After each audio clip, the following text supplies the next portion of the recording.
Yeah.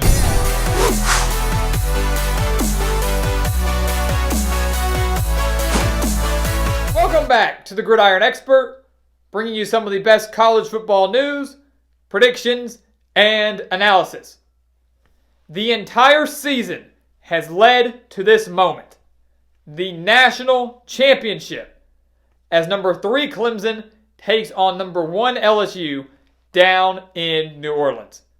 And guys, I will say that this national title game is shaping up to be one of the best we have seen in a long, long time.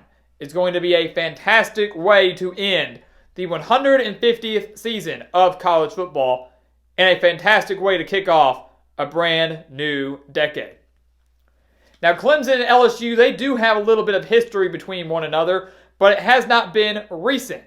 They have met 3 times in the past, but they last met back in 2012, and that resulted in a 25-24 Peach Bowl victory for the Clemson Tigers, a game that really, to me, kick-started this Clemson dynasty under Dabo Swinney. That was the game that I think showed that Clemson was back, and they deserve to be taken seriously, not just in the ACC, but nationally.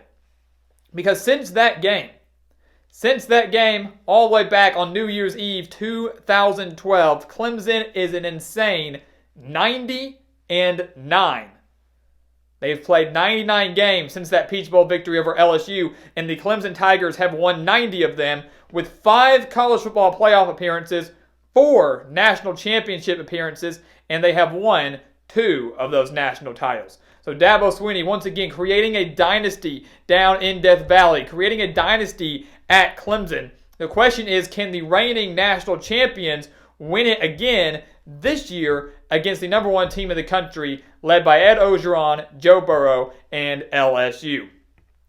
It should be noted that in the history of the college football playoff, the number 1 team has never won the national championship. They are 0-3 all time in the college football playoff. So maybe a bad sign for the LSU Tigers, but it should be noted also the number 3 team has never won the national championship either.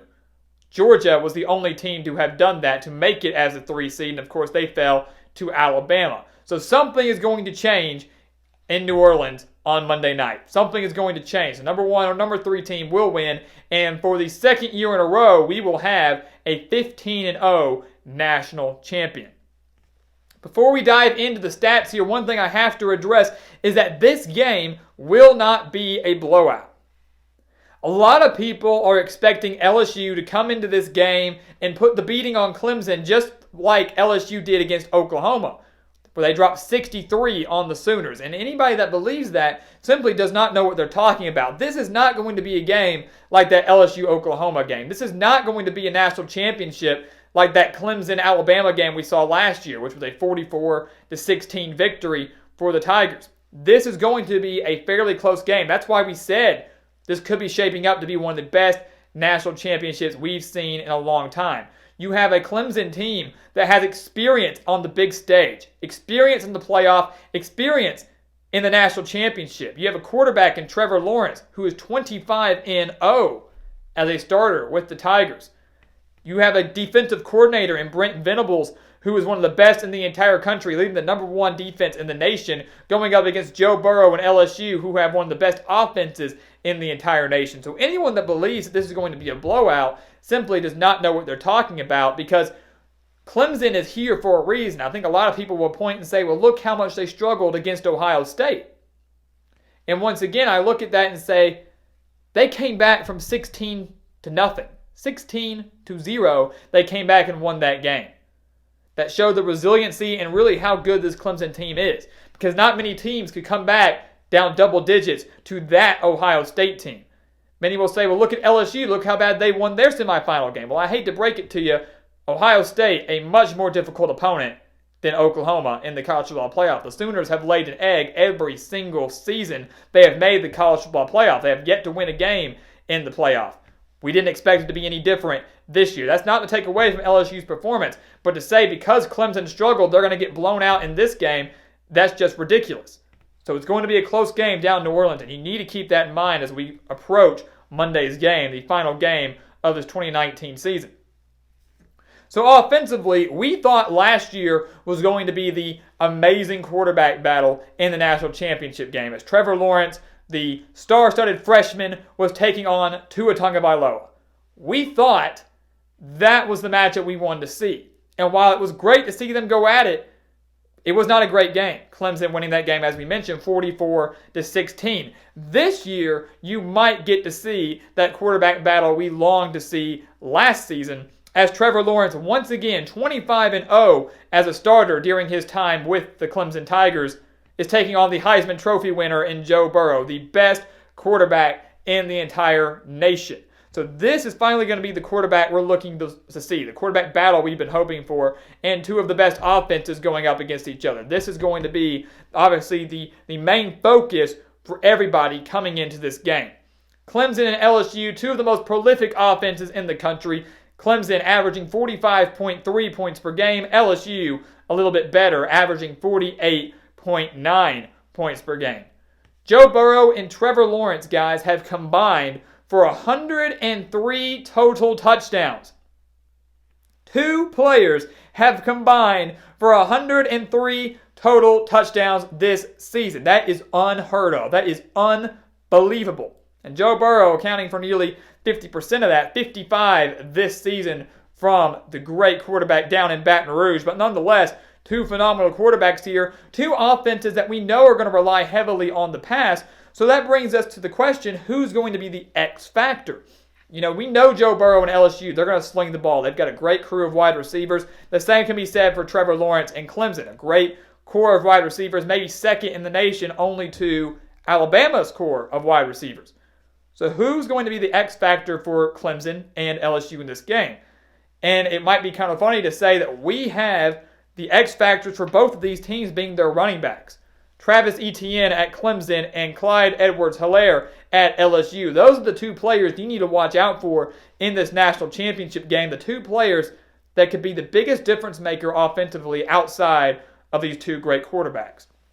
And we'll start with Clemson here. Travis Etienne, guys, he has over 1,500 yards and 18 touchdowns on the season.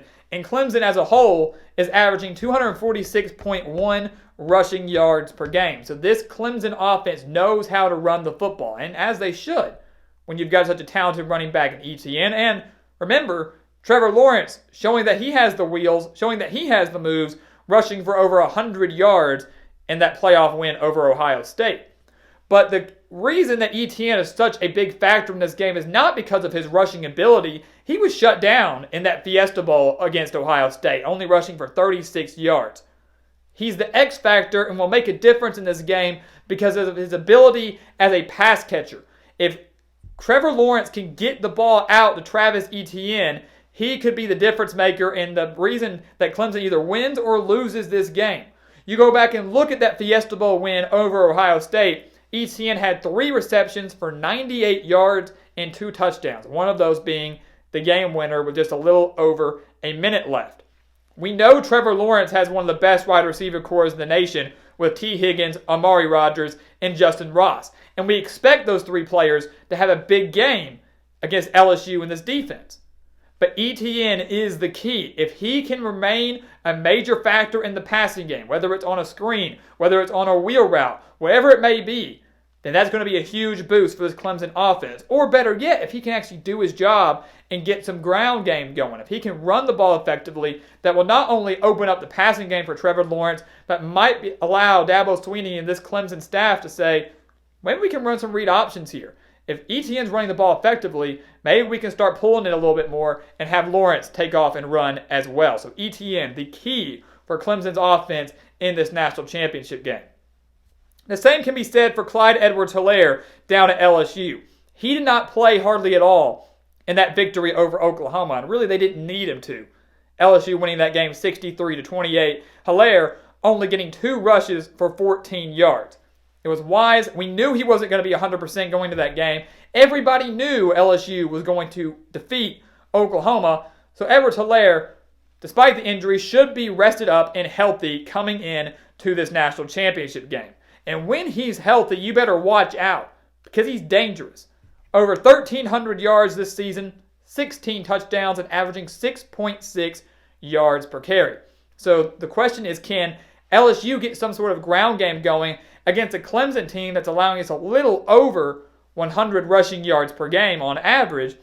But like ETN, Edwards-Helaire is going to be a major factor in the pass game. Go watch their victory over Alabama earlier this season. Edwards-Helaire had a fantastic game. He had a monster game against that Alabama defense. Did well on the ground, but was even better as a pass catcher. And Ed Orgeron and this LSU coaching staff is going to have to be able to utilize him going up against one of the more stingy rushing defenses in the country. If you can get Edwards-Helaire, like we said with ETN, out on some screens, out on some wheel routes, and make him a pass-catching threat that Clemson's going to have to focus on outside of the rest of the LSU wide receivers, Helaire could be a huge boost for this LSU offense. Not that they need it anyways, having the most explosive one in the entire country. But in a game dominated with the pass, it's the running backs that are going to be key in this one. Which running back can get production on the ground, or which one will be a bigger factor in the passing game? Defensively, this is going to be the key in the game across the board, because with these two offenses that know how to score, LSU, no issue scoring. Clemson can match LSU step for step. Clemson's a team that can match LSU stride for stride throughout this entire national championship game. They are just as explosive as this LSU offense. LSU owning the edge, but Clemson right behind them. So defensively, it's going to come down to which team can get a stop, which team can stop the other, which team can force a crucial turnover and then have their offense convert off of those turnovers. Well, I will say this, that Clemson has the clear-cut edge defensively as they own the number one defense in the country. You can't get any better than that. The Tigers allowing just 11.5 points per game, 244.7 yards per game. That's total. That's rushing and passing combined. Less than 250 yards per game. And they allow just 138.5 passing yards per game. So I really am interested to see a team that's allowing less than 150 yards per game through the air on average, going up against the best passing attack and best quarterback in the country. I really am interested to see how Brent Venables' defense prepares for this game. They know LSU is going to throw it, and they're going to throw it well. They're going to throw it often. How does Brent Venables prepare? The best defensive coordinator in the country getting 2 weeks to prep. It's going to be very, very interesting to see how this game kicks off early in the first quarter and how Joe Burrow and his offense are able to adjust to Clemson's defensive scheme. The one key concern that I do have for Clemson's defense is, while they're the best in the country, and there's no debate about that, they did allow 516 yards of offense to Ohio State, and they allowed 320 passing yards to Justin Fields in that Fiesta Bowl victory. So if they did that to Ohio State, imagine what LSU could do to this defense. Now, once again, they've had quite a long time to prepare, sure, but LSU is going to put up yards, and they're going to put up points. How does Clemson stop that? Over 500 yards of offense to Ohio State. Can they do better against a better offense in LSU? Another thing is that Clemson struggled mightily early on in that game against Ohio State with the up-tempo offense. Clemson looked lost. And we knew coming into this game that Ohio State at the time was Clemson's toughest test of the season. We knew that Clemson had a fairly weak schedule for the remainder of this entire 2019 season, so Ohio State was going to be the toughest test for them. And I think early on you saw that. You saw that Clemson was really struggling against a up-tempo Ohio State team that was marching the ball consistently down the field. The key for Clemson in that game, and the key for them in this game, though, is while Ohio State marched the ball down the field consistently, despite throwing the ball away twice to the Tigers, Clemson stopped Ohio State in the red zone. They got 2 key turnovers. That's a key in any game. Certainly a key in this one, going up against an LSU team that takes very good care of the football. But even bigger is if LSU does not get in the end zone, Clemson has to stop them in the red zone. If they don't do that against Ohio State, we're talking about an Ohio State-LSU national championship right now.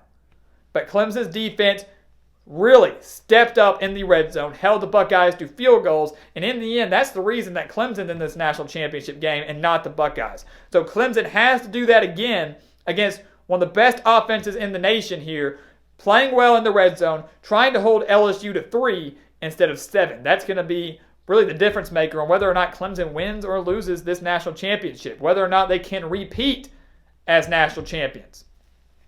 For LSU, Clemson's number 1 defensively. LSU not that bad either. 29th defensively, allowing 21.6 points per game. They shut down Oklahoma. They shut down Jalen Hurts. They shut down CeeDee Lamb. That game was over by the end of the first quarter.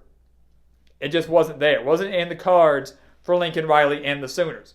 And we talk so much about Clemson's offense here, about how strong they are across the board, how you've got Trevor Lawrence, how they have one of the better wide receiver cores in the entire nation with Higgins and Rodgers and Ross. But LSU has a big 3 of their own.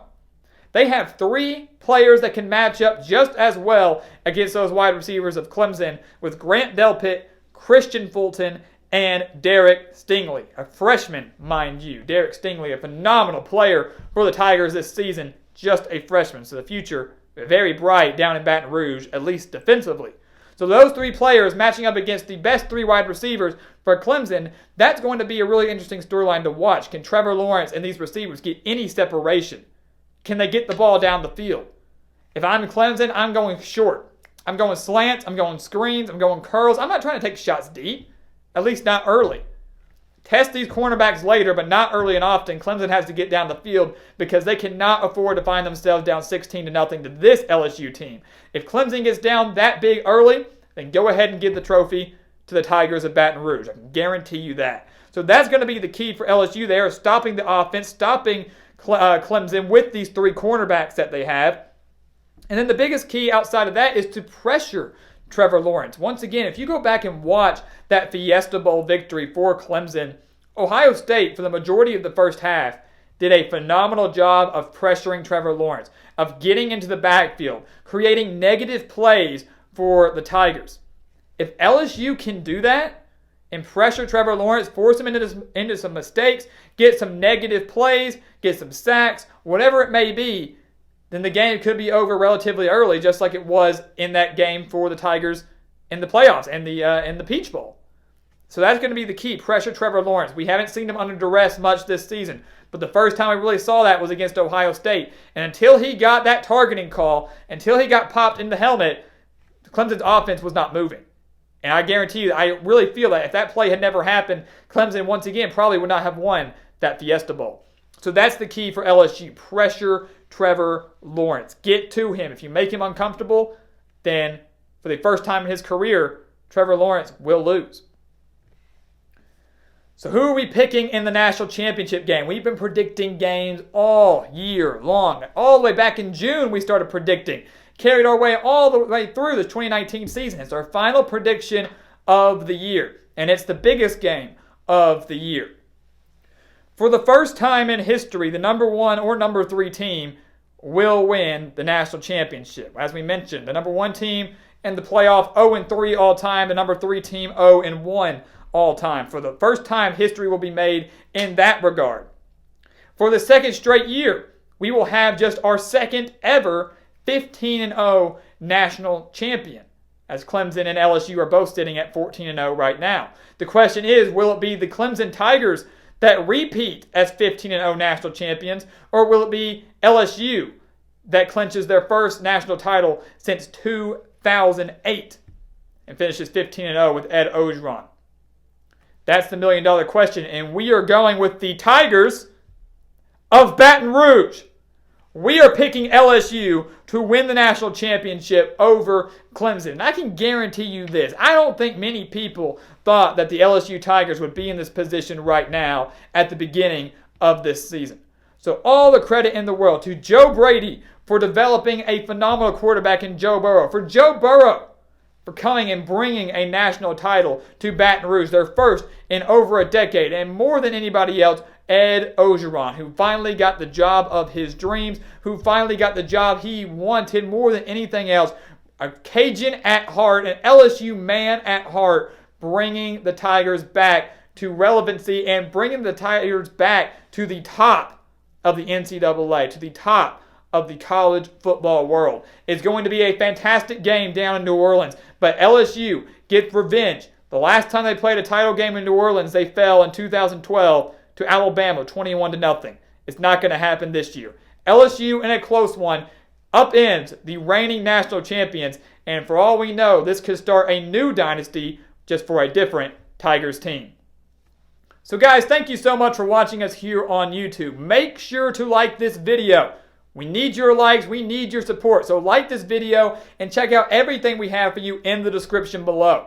We've got our spread pick for the national championship over at thegridironexpert.com. We've got exclusive college football content and offers that you do not want to miss. So check it all out down in the description. And once again, as always, thank you so much for watching. Please continue to like, comment, and subscribe. And we will see you next time on The Gridiron Expert.